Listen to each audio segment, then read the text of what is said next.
अस्सलामुअलैकुम वरहमतुल्लाहि वबरकातुहू। आज जो है वो हमारा 9th क्लास का चैप्टर नंबर 8 का लेक्चर नंबर 4 है, जिसमें आज हम बात करेंगे कंपैरिजन दो ग्रुप्स का करेंगे, ग्रुप 1 का और ग्रुप 2 का। दोनों मेटल्स हैं, तो इन दोनों की हम रिएक्टिविटी और इनका कंपैरिजन केमिकली तौर पर देखेंगे कि ये किसके साथ किस तरह रिएक्ट करती हैं। तो my name is Zeeshan Hussain और ये आपका क्यूट लवली और प्यारा सा चैनल है केमिस्ट्री टाइगर्स। तो अगर आपने चैनल सब्सक्राइब नहीं किया तो यार कर लो, क्योंकि हम ऐसे मज़ेदार टॉपिक्स लाते रहते हैं और स्टडी बच्चों को करवाते रहते हैं। हम सब फ्रेंड्स हैं, तो भाई मिलके पढ़ना है सबने। तो कॉपी पेंसिल पकड़ लें, जो इंपॉर्टेंट क्वेश्चंस हैं वो नोट करते जाएं और नोट्स अपने खुद बनाएं। चलें जी, टॉपिक का नाम है केमिकल कंपैरिजन ऑफ ग्रुप 1 और ग्रुप 2। ठीक है जी। तो ग्रुप 1 बेसिकली कौन सा है? Alkaline earth metals. Alkaline earth metals,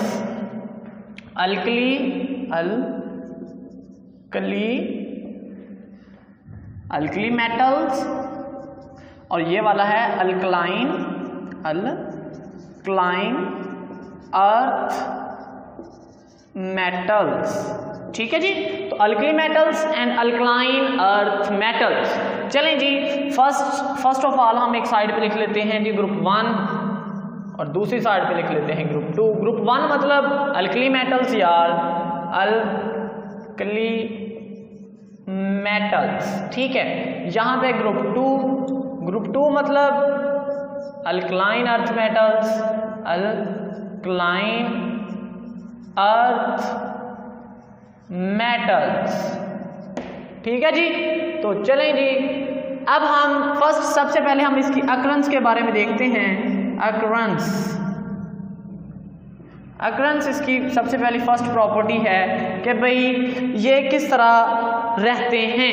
तो जो अल्कली मेटल्स हैं दे आर मोर रिएक्टिव, ये सबसे ज़्यादा रिएक्टिव होते हैं, सबसे ज़्यादा रिएक्टिव होते हैं। ठीक है। तो भाई ये ज़्यादा रिएक्टिव हैं तो कंबाइंड स्टेट में ही रहेंगे फिर। ठीक है। तो हम लिखते हैं जी first, they are more reactive and always exist in combined state। तो ये combined state में रहते हैं, combined state में रहते हैं मेरे साथ। These are exist in combined state। ठीक है जी। अच्छा चलें जी, अब ग्रुप 2 की बात करें तो भाई ये इससे ज़रा कम है, सेकंड ग्रुप है, तो भाई रिएक्टिव तो ये भी है लेकिन इससे कम है। ठीक है। लेकिन फिर भी ये भी कंबाइंड स्टेट में ही रहते हैं। तो चलें जी, लिखते हैं दे आर लेस रिएक्टिव किससे? Less reactive than alkali metals, alkali metals, but they are also exist in combined state। तो भाई ये हैं तो ये भी लेस रिएक्टिव, किससे लेस रिएक्टिव हैं? अल्कली मेटल से, लेकिन फिर भी ये कंबाइंड स्टेट में ही रहते हैं, क्लियर हो गया सबको? चलें जी, प्रॉपर्टी नंबर 2 जिसे हम बोलते हैं इलेक्ट्रोपॉजिटिविटी।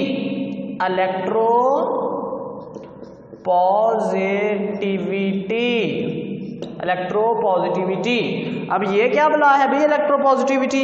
ये हम पहले बात कर चुके हैं कि इलेक्ट्रॉन को बाहर निकालना की सलाहियत, ये मेरे पास फर्ज करें एटम है, यहाँ पे इलेक्ट्रॉन है, तो ये वाला जो है tendency to lose electron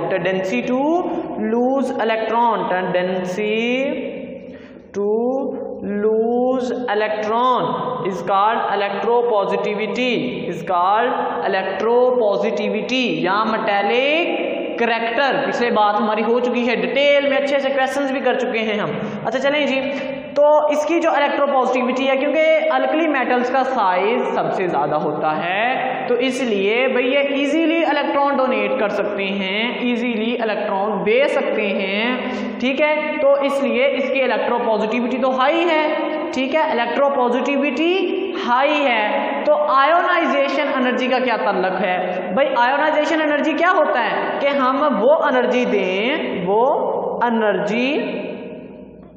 energy दें कि ये इलेक्ट्रॉन बाहर निकल जाए। अब साइज ज़्यादा है तो इलेक्ट्रॉन इजीली रिमूव होगा, तो हमें कम एनर्जी देना पड़ेगी, हमें इसको कम एनर्जी देना पड़ेगी। साइज ज़्यादा हो गया है ना, अब साइज ज़्यादा है, इलेक्ट्रॉन बाहर निकालना है तो एनर्जी हमें थोड़ी देनी पड़ेगी, तो वो बाहर निकल जाएगा, है या नहीं, है ना।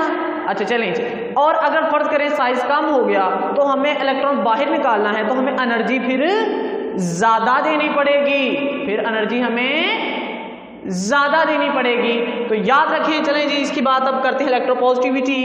तो कहते हैं दे हैव, इलेक्ट्रोपॉजिटिविटी का मतलब क्या है कि भाई बहुत ज़्यादा ये इलेक्ट्रोपॉजिटिव हैं। दे आर हाईली इलेक्ट्रोपॉजिटिव, ठीक है। And ionisation energy range is 55 kilo joule per mole to कहाँ तक जाती है, यहाँ तक, किलो जूल पर मोल, ठीक है, किलो जूल पर मोल नहीं नजर आ रहा, चलें कोई बात नहीं, मैं ऊपर लिख देता हूँ, ठीक है। तो यहाँ पे आपने बेसिकली ये किलो जूल पर मोल 500, यहाँ पे आप इसकी जो रेंज है वो 520 किलो जूल पर मोल से लेकर 300 कहाँ तक जाती है, 365 किलो जूल पर मोल। ये मैंने रेज करना है, ये वाली रेंज लिख लें अभी, शाबाश, ठीक है। 520 से लेकर 365 तक इसकी रेंज है। आयोनाइजेशन एनर्जी क्या होती है, बार बार बात कर रहे हैं कि भाई इलेक्ट्रॉन को निकालने के लिए जितनी हमें एनर्जी चाहिए वो हमारी होती है आयोनाइजेशन एनर्जी, आयोनाइजेशन पोटेंशियल, एक ही चीज़ है, ठीक है। चलें जी, क्लियर है। अच्छा जी, इधर वाली बात कर लें अगर हम, तो क्या है फिर ये फिल्म क्या है, ये हमें कुछ और ही चीज़ें बता रहे हैं। कहता है कि ये भी इलेक्ट्रोपॉजिटिव हैं भाई, लेकिन इसका साइज तो कम है ना इसके बनिस्बत, इसलिए ये थोड़े मतलब लेस रिएक्टिव होंगे, ठीक है, लेस इलेक्ट्रोपॉजिटिव होंगे। तो हम यहाँ पे लिख सकते हैं दे आर लेस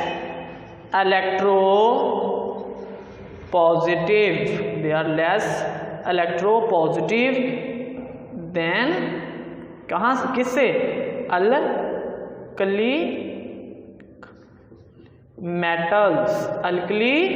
मेटल्स, ठीक है। तो और इसकी रेंज कितनी है, आयोनाइजेशन एनर्जी की रेंज कितनी है इसकी, 70 किलो जूल पर मोल, ठीक है, किलो जूल पर मोल, ठीक है जी। तो ये इसकी रेंज है, क्लियर हो गया सबको, बाकी बात है, कर दे रेस,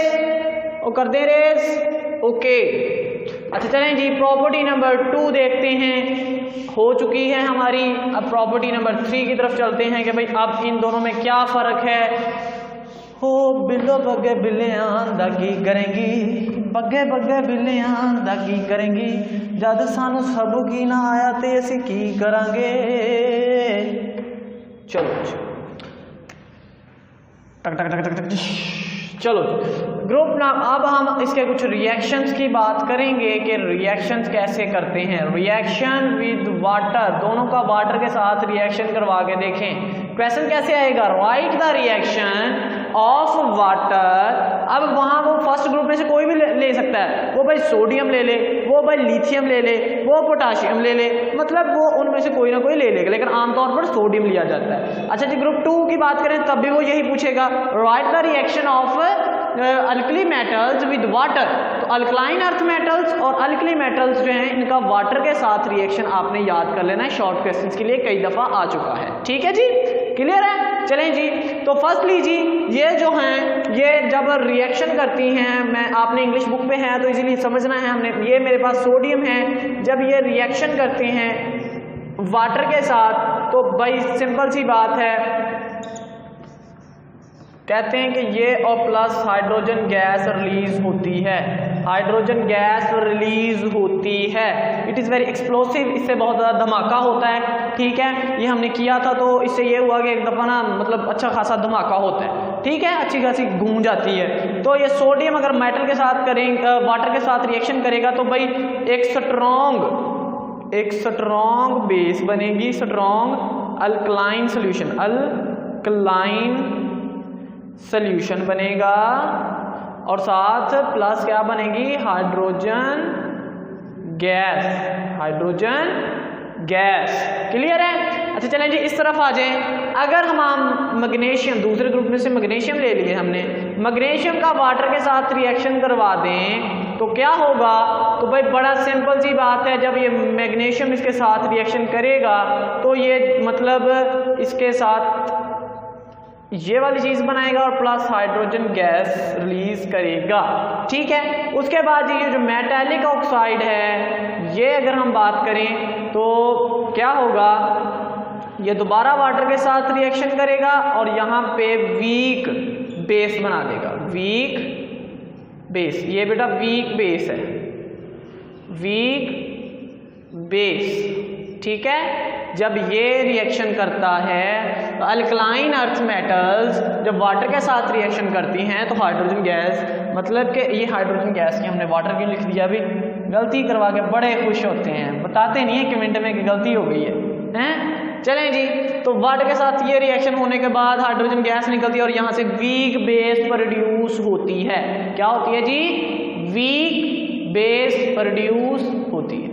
क्लियर होगा सबको। चलें जी, अब जी प्रॉपर्टी नंबर 4 की बात करें तो ये कुछ इस तरह से है, रिएक्शन विद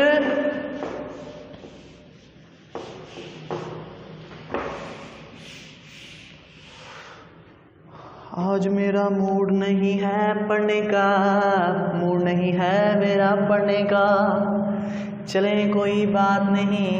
प्रॉपर्टी नंबर 4 है reaction with oxygen, reaction with oxygen. तो यह भी ऐसी सवाल आता है, right the reaction of oxygen, मतलब अल्कली मेटल्स और अल्कलाइन अर्थ मेटल का रिएक्शन लिखो किसके साथ, मतलब ऑक्सीजन के साथ। ठीक है जी, तो बड़ी सिंपल सी बात है, ये बहुत तेजी से रिएक्ट करती हैं। किसके साथ रिएक्ट करती हैं, पहला जो ग्रुप है बहुत तेजी के साथ रिएक्ट करता है ऑक्सीजन के साथ और यहाँ से बना देता है मेटालिक ऑक्साइड। ठीक है जी, बहुत तेजी से रिएक्शन होता है। उसके बाद ये जो है वो कहते हैं कि अगर भाई इसको वाटर में डाल दो तो यहाँ से आपको फिर से स्ट्रॉन्ग वही मिल जाएगा। ठीक है, स्ट्रॉन्ग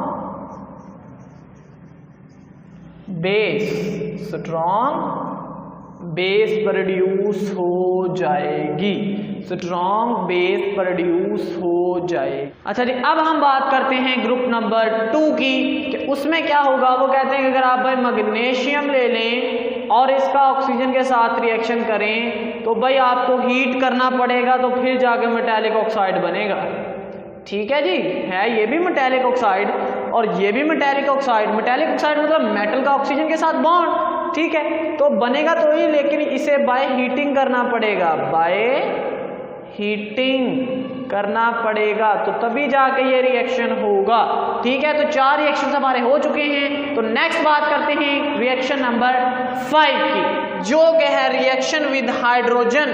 कि अगर हम उसका रिएक्शन करवा दें हाइड्रोजन के साथ, रिएक्शन विद हाइड्रोजन, ये सारे के सारे शॉर्ट आते हैं तो नोट करते रहें रिएक्शंस।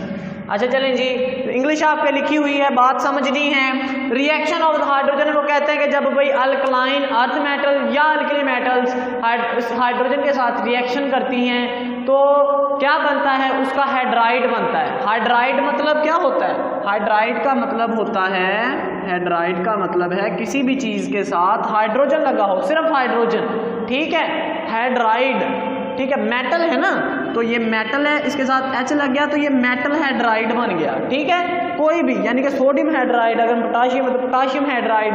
हाइड्राइड का मतलब कि हाइड्रोजन के साथ बॉन्ड, सिंपल अगर बात समझे तो, ठीक है जी।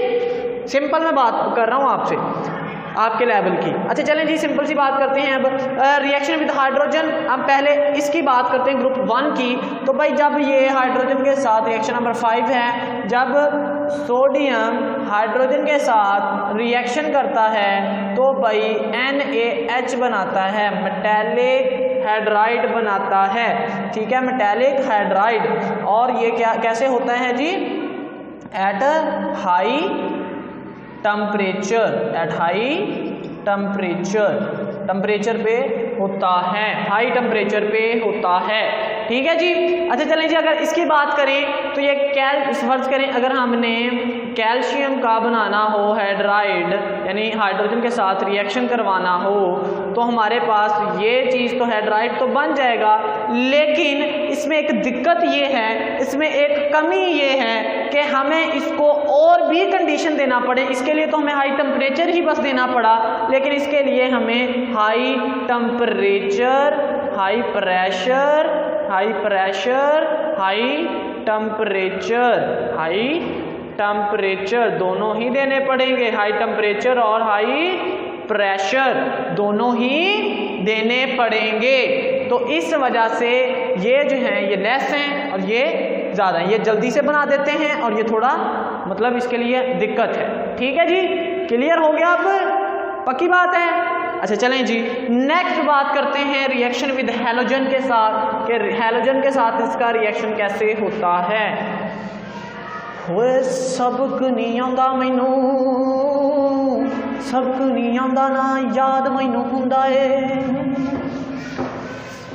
कोई बात नहीं, पढ़ते रहें बस, दिल लगा के, हो जाएगा याद। एक नहीं तो कल, आज नहीं तो कल, कल नहीं तो तरसों, तरसों नहीं तो परसों, आ ही जाएगा कभी ना कभी। चलें जी, रिएक्शन विद हैलोजन, ठीक है। तो भाई जो फर्स्ट ग्रुप के हैं बड़ी तेज़ी से रिएक्शन करते हैं हैलोजन के साथ और बना देते हैं हैलाइड्स। क्या बना देते हैं, हैलाइड्स। हैलाइड का मतलब क्या होता है, हैलोजन के साथ भाई हैलोजन आ जाना, ठीक है, बड़ी तेज़ी से हैलाइड्स बना देते हैं, ठीक है जी, बड़ी तेज़ी से फास्ट रिएक्शन होता है।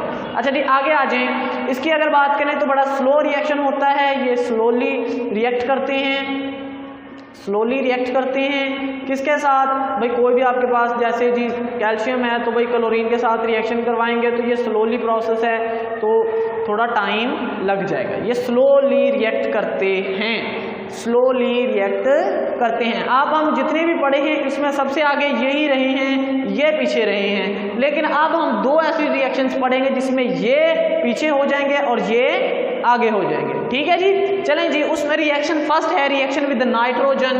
तो रिएक्शन नंबर कौन सा है, 7 ही है, ये 6 है, ठीक है, सोए हुए हो। अच्छा रिएक्शन नंबर 7 है रिएक्शन विद नाइट्रोजन, नाइट्रोजन। तो भाई जो अल्कली मेटल्स हैं वो डायरेक्टली रिएक्ट नहीं करते, नहीं नाइट्राइड बनाते, वो नाइट्राइड नहीं बनाते। तो लिख दें जी, लिखते हैं ग्रुप 1 या अल्कली मेटल्स भी लिख लें, अल्कली मेटल्स, ठीक है। They alkali metals are not form direct nitride मतलब नाइट्रोजन के साथ रिएक्शन, इनका रिएक्शन नहीं होता। जैसे आपके साथ सोडियम है नाइट्रोजन, तो ये भाई रिएक्शन ही नहीं होगा, फायदा रिएक्शन ही नहीं होगा, ठीक है। लेकिन अगर हम इसकी 7 रिएक्शन की बात करें नाइट्रोजन के साथ तो क्या होगा, तो भाई ये इसके जो नाइट्राइड हैं वो स्टेबल हैं, नाइट्राइड्स आर स्टेबल, इसके क्या हैं, स्टेबल हैं, नाइट्राइड्स आर स्टेबल। तो भाई बड़ी इजी सी बात है, जैसे जी नाइट्राइड है, मतलब कोई भी ले लें, मैग्नीशियम है, ठीक है जी, मैग्नीशियम का हमने नाइट्रोजन के साथ रिएक्शन करवा दिया, तो नाइट्रोजन की 3 वैलेंसी है, मैग्नीशियम की 2 है, तो Mg3N2, Mg की 2 है, इसकी 3 है ना, तो 3 मतलब इसके साथ वो मल्टीप्लाई वैलेंसी कर जाएगा, ठीक है जी। तो ये वाली जो चीज़ है ये आर स्टेबल हैं, लेकिन उसमें क्या है, वो नहीं बनाते, लेकिन ये बनाते हैं। क्लियर हो गया सबको? वो पक्की बात है, भी क्लियर है ना सबको? चलें जी, लास्ट रिएक्शन रह गया, उसके बाद वीडियो एंड, और आप अपने घर और मैं अपने घर। चलें जी, रिएक्शन नंबर, अब फिर से वही रिएक्शन होगा जिसमें ये आगे हो जाएंगे और ये वाले पीछे हो जाएंगे, ठीक है, नोट किया है ना सबने? चलें, अच्छा जी, लास्ट रिएक्शन है रिएक्शन नंबर 8, वो किस में है, reaction with carbon, reaction with carbon, ठीक है। तो रिएक्शन विद कार्बन, तो भाई ये नहीं बनाते, they are not react with carbon directly जो है ये कार्बन के साथ रिएक्शन नहीं करते, मेरे साथ, कार्बन के साथ रिएक्शन नहीं करते। लेकिन ये चौधरी साहब जो हैं, ये जो अल्कलाइन अर्थ मेटल्स हैं, ये तो बड़े इजीली कर लेते हैं रिएक्ट, ठीक है, और इसके जो कार्बाइड्स हैं वो स्टेबल होते हैं, ठीक है। जैसे जी मैं आपको सिंपल बात करके दिखाता हूँ जी, मेरे पास वो कैल्शियम सेकंड ग्रुप से है और इसके साथ कार्बन हमने रिएक्शन करवा दिया, तो Ca2 कार्बाइड, ठीक है, तो ये मेरे पास बन गया कैल्शियम कार्बाइड, कैल्शियम कार्बाइड, ठीक है, और ये क्या हैं, स्टेबल हैं, ये क्या हैं, स्टेबल, ठीक है। आई होप कि आपको समझ आ गई, वीडियो अच्छी लगी तो लाइक करो, चैनल को सब्सक्राइब नहीं किया तो कर लो यार, नेक्स्ट टाइम भी ऐसे ही पढ़ना है हमने, ठीक है जी। तो बातें समझनी है, नोट करते रहना है, क्वेश्चंस आज जो थे मतलब कि वो आपको मैंने बता दिया, सिंपल से पूछे जाते हैं, घुमा फिरा के पूछे नहीं जा सकते, और ना होते हैं तो बिला झिझक आप ये रिएक्शंस अच्छे से याद कर लो यार, यही पेपर में आने हैं, एनुअल में, एग्जाम्स में, टेस्ट में, तो इसलिए आपने अच्छे से इनको तैयार कर लेना है। तो चैनल को सब्सक्राइब नहीं किया तो फिर से मैं कह रहा हूँ कर लो यार, ठीक है। तो मिलते हैं अगली वीडियो में, खुदा हाफिज़।